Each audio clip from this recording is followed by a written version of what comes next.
অশুচি পতিতাপল্লীর মাটিতেই মৃন্ময়ী রূপ ধারণ করেন মহিষাসুরমর্দিনী। শাস্ত্রের বিধান, অকাল বোধনের সময় পতিতাপল্লীর আঙিনার মাটিতেই মহিষাসুরমর্দিনীকে গড়ে তুলতে হবে। আংশিকভাবে হলেও বেশ্যালয়ের মাটি কাঠামোয় দিতেই হবে। পতিতালয়ে গিয়ে পুরুষ যৌনতায় মেতে ওঠে।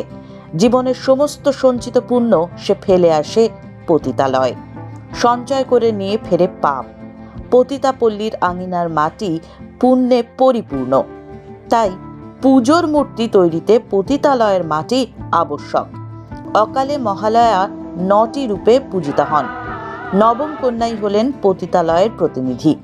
অষ্টকন্যার পর শেষ পুজোটি তাই পান তাঁরা।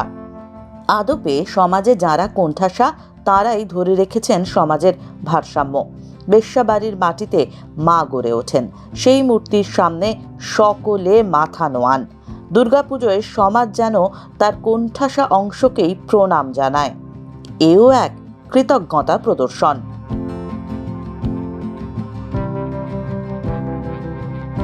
ফলো করুন দৃষ্টিভঙ্গির ফেসবুক, টুইটার, ইনস্টাগ্রাম। সাবস্ক্রাইব করে দিন ইউটিউব চ্যানেলটি।